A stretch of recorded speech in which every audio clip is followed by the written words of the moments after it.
election in Nanawin School. Please look up the market.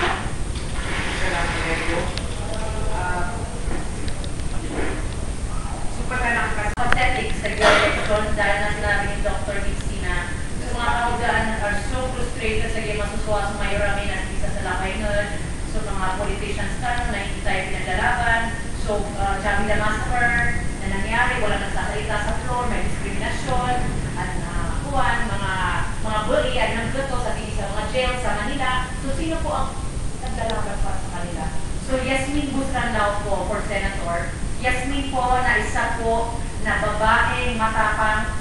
Kanya po, niyang-organize sa isa internationally respected women's group ay ngayon na Al-Mujah de la Development Foundation o pamang na pagiliniran sa mga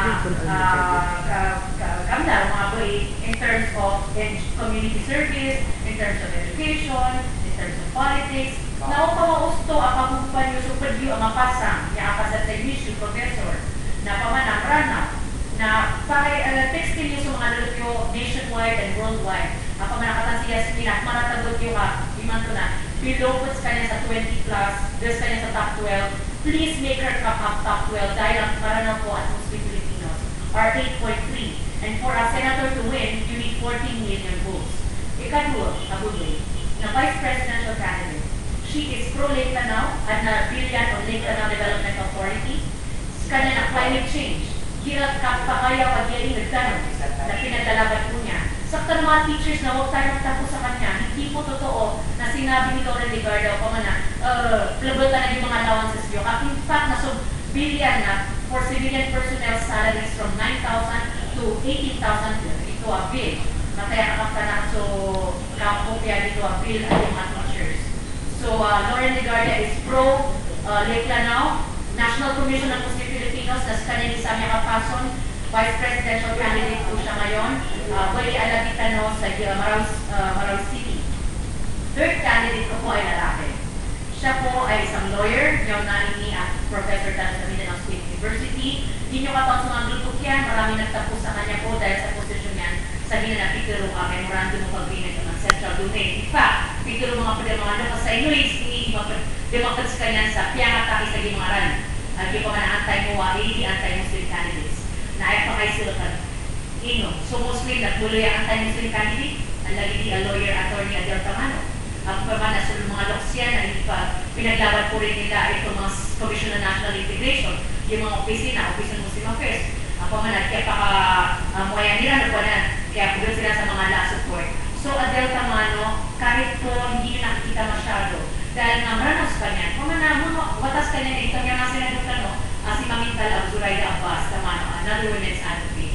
Na ito tanong ikot sa chance, at ito na, like showbiz ka niyan din, mawatan sa mga maranaw, di ma-after sa maranaw, begitu i-test ang pag-gobyerno, begitu i-test, agi mapiya ako sa pag-servisyo, agi ang PLN na dahil sa kay Adel Tamano na, niya kadat na pala improvement sa voucher system, sa kapya, kaya panggunas ko lang mga maranaw, mga Muslim, mga tauso, badyaw, yakan.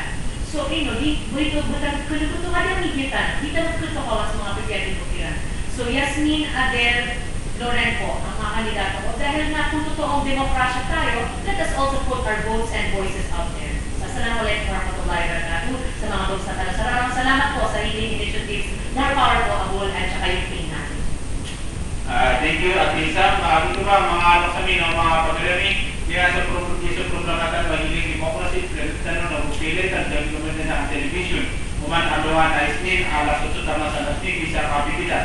Ako nilait na nisano, kung next program tanong, kami kamandi, agat isala na ng mga guest speakers, naging mutwada si Dr. Ali Panda, si Attorney Bert Makapanto, na si Professor Omar Sharif Pangandaman. Ang tama rin para sa mga oras nila, mag-isi ang mga nokstanunan, na mga kakatalunan. Congratulate namin sa lahat ng mga graduates sa Mindanao State University, Marawi City, dahil yung kapagalan niya si Asmari Laco of Master in Public Administration.